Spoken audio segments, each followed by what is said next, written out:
Let's load a color image into our workspace. I'm going to put it into the variable called IM, and the image that I'm going to use is called flowers8, and it's a PNG format file. So this is one of the files that's distributed with the toolbox, and we have loaded it into the workspace. Now, once again, this is an unsigned 8-bit integer image. We can see that the image belongs to the class uint8. The dimensions of this image are interesting compared to what we've seen before. We see that this one has got 426 rows, 640 columns, and an extra dimension with a value of 3. We refer to that second dimension as the plane, and that will become clear shortly. First thing we're going to do is to display the image, and we see a picture containing a number of colored flowers. Now, if I click on some pixel values, I'm going to click here on this red flower, we see that it has got a pixel value which has got 3 components. The pixel value is actually a vector, and those numbers indicate the amount of red, the amount of green, and the amount of blue. So I've just clicked on a red flower, and we see that the red amount is 176, and this is quite significant. Remember, 8-bit unsigned integers go from a minimum value of 0 to a maximum value of 255. So this pixel has got quite a lot of red in it. It's got almost no green, and it's got almost no blue. Let's move over to a pink flower. This is a bit closer to white, and we see that this pixel has got a significant amount of red and a fair amount of green and a fair amount of blue. Let's go and have a look on a green leaf here, and we see that the green value is the biggest one, but there is also an amount of red and blue there, but dominated by green. There are some tiny little blue flowers, so I'm going to zoom in on this part of the image and click on one of those blue flowers, and as we would expect, the blue value dominates here. Let's have a look at one of these image planes. I am going to display the image. I'm going to display all rows and all columns, but only those pixels that belong to plane number 1. And there we have it. This is now a grayscale image.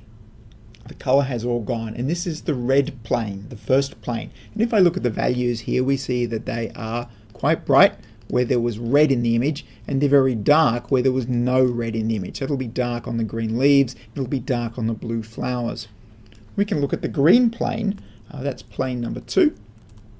We can see that this looks quite different. The red flowers are now quite dark. That's because they don't have any green in them, whereas the leaves looking a little bit brighter than they were before, and the pinky white flowers also looking reasonably bright because the white flowers have got a mixture of red and green and blue.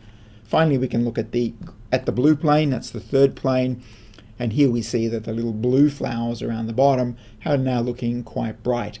Pinky white flowers, as I mentioned before, are also looking reasonably bright because they contain a fair amount of blue. The green leaves are also looking quite dark because there's not much blue being reflected from those leaves. We can consider a color image then as comprising 3 planes. We refer to those as the red, green, and blue planes. Each plane we can consider to be a grayscale image where the pixel value corresponds to the amount of that primary color at that particular pixel location. So if we look at these white flowers here, we see that they're bright in the red, green, and blue images. It means those white flowers contain a lot of red and a lot of green and a lot of blue.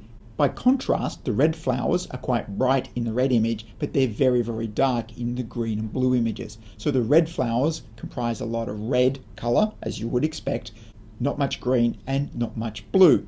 We can see that the yellow flowers are bright in the red and green images. That is, they reflect red light and green light, but they do not reflect blue light.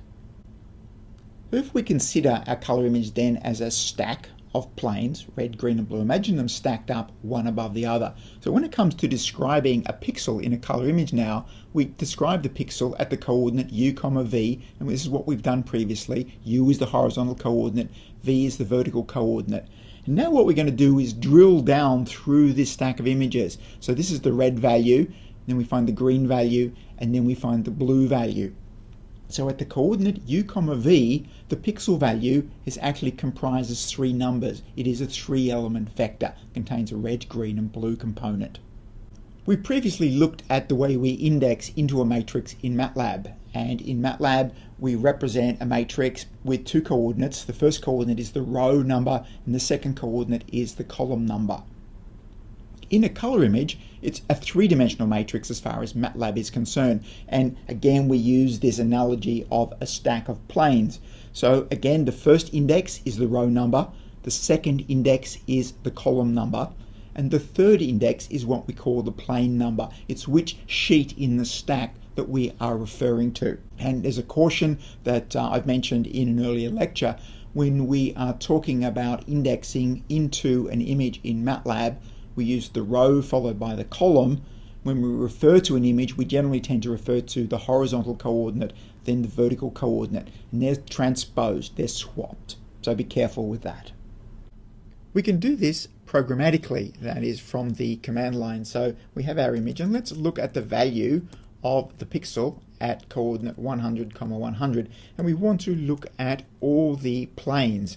And we get this rather strange response from MATLAB. It has given us three numbers, as we would expect, the amount of red, green and blue, but in a rather inconvenient form.